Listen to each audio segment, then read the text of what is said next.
کراچی میں dumper mafia بے قابو، فیڈرل بی ایریا میں ڈمپر کی موٹر سائیکل کو ٹکر، بہن بھائی جاں بحق، والد زخمی۔ مشتعل افراد کا ڈمپرز پر پتھراؤ، ڈرائیور پر تشدد، 7 ڈمپرز کو آگ لگا دی۔ دونوں بچے والد کے ساتھ موٹر سائیکل پر جا رہے تھے۔ پولیس نے ڈمپر کے ڈرائیور کو گرفتار کر لیا۔ ڈمپرز جلانے والے 15 مشتبہ افراد گرفتار۔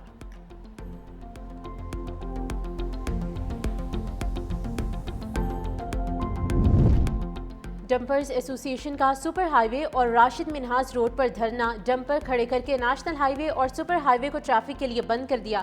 سہراب گوٹ اور گلشن کے اطراف گاڑیوں کی لمبی قطاریں لگ گئیں۔ چیئرمین لیاقت محسود نے کہا کہ اس وقت تک سپر ہائی وے سے نہیں جائیں گے جب تک ملزم گرفتار نہیں ہوں گے۔ دعویٰ کیا 7 نہیں 9 گاڑیاں جلائی گئیں۔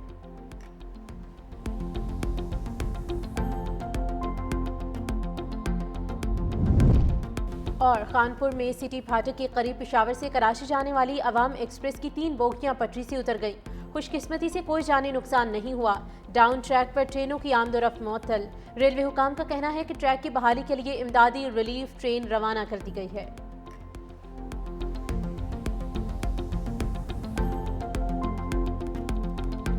بھارتی ایئر چیف کو پاک فضائیہ کے ہاتھوں دھلائی کے 3 ماہ بعد ہوش آ گیا۔ اے پی سنگھ کا 6 پاکستانی طیارے تباہ کرنے کا مضحکہ خیز دعویٰ۔ کہا بھارت نے پاکستان کے 5 لڑاکا اور 1 ریڈار طیارہ تباہ کیا۔ پاکستان کے 6 ریڈار، 2 ہینگرز اور 2 SAGE سسٹم بھی تباہ کیے۔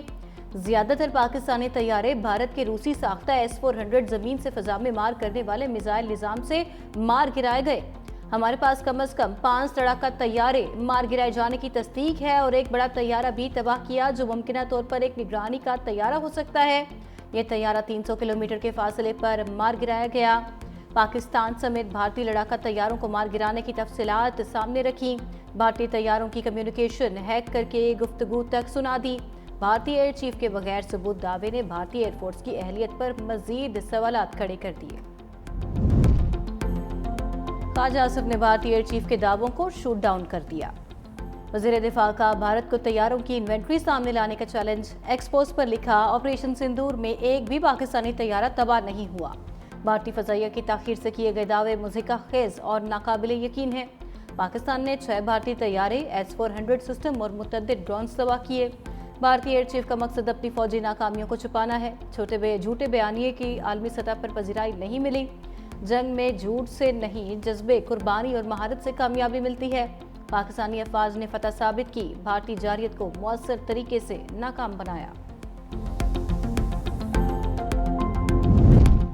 بھارتی طیارے گرنے کی کہانی بھارتیوں کی زبانی۔ بی جے پی رہنما سبرامنین سوامی نے 5 بھارتی طیارے گرنے کا اعتراف کیا۔ بھارتی chief of defence staff general Anil Chauhan نے بلومبرگ کو انٹرویو میں اپنے طیارے تباہ ہونے کی تصدیق کی۔ لوک سبھا کے رکن امریندر سنگھ راجہ نے بھارتی فضائیہ کی جدید ترین رافیل طیارے کے گرنے کی تصدیق کی۔ پارلیمنٹ میں پنجاب کے علاقہ بسیانہ ایئر فورس اسٹیشن کے قریب لڑاکا طیارے کا تیل گرا تھا جس پر واضح طور پر BS-001 لکھا ہوا تھا۔ یہ تیل کسی اور طیارے کا نہیں بلکہ رافیل جیٹ کا ہی تھا۔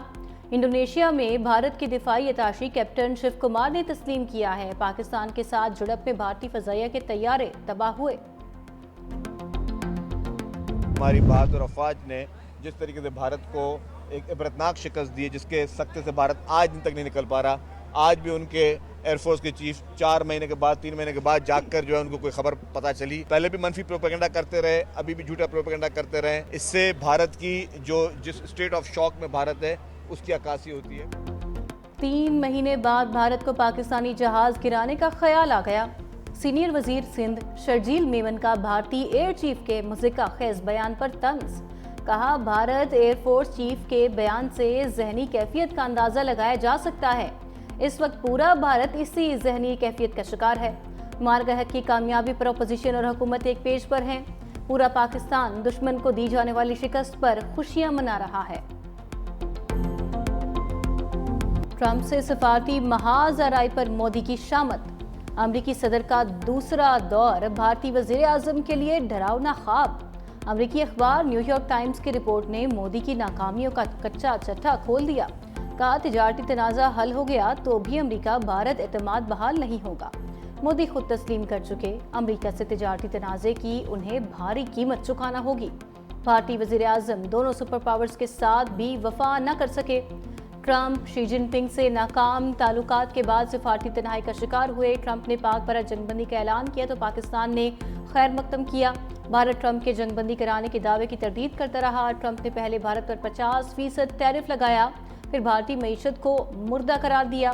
ٹرمپ کے اقدامات نے بھارتی اثر و رسوخ کو عالمی سطح پر محدود کر دیا۔ تیزی سے پھیلتی معیشت کے باوجود عالمی سطح پر بھارت کی کمزوریاں عیاں ہو گئیں۔ چین سے تعلقات بہتر کرنے کی کوشش بھی سود مند ثابت نہ ہوئی۔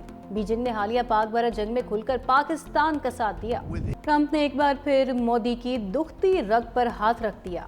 امریکی صدر کی پاکستان کے ہاتھوں 6 بھارتی طیارے گرنے پر پھر سے تصدیق۔ آرمینیا اور آذربائیجان امن معاہدے کے دوران پاک بھارت جنگ کا تذکرہ۔ میڈیا سے گفتگو میں امریکی صدر نے کہا، پاک بھارت جنگ کو رکوانا بڑا کارنامہ ہے۔ مختصر تصادم میں 5 سے 6 طیارے گرائے گئے۔ کشیدگی بڑھتی تو صورتحال اور بھی خراب ہو سکتی تھی۔ میں نے تجارت کے ذریعے معاملہ حل کیا۔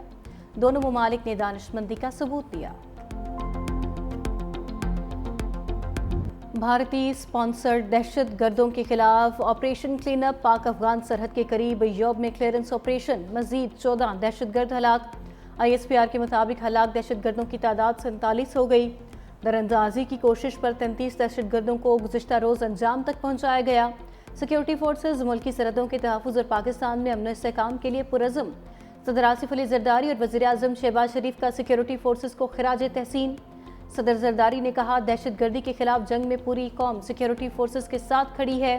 وزیر اعظم شہباز شریف نے کہا، ملک سے ہر قسم کی دہشت گردی کے مکمل خاتمے کے لیے پرعزم ہیں۔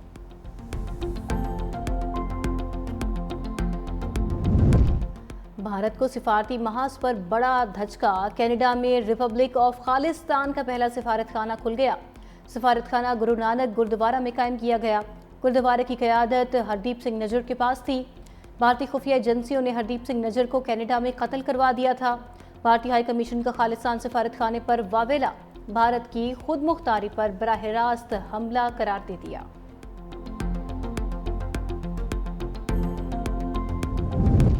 وزیر اعظم کو سعودی عرب کی دعوت۔ شہباز شریف سے پاکستان میں تعینات سعودی سفیر کی ملاقات۔ اکتوبر میں ریاض میں فیوچر انویسٹمنٹ انیشیٹو فورم میں شرکت کی دعوت دی۔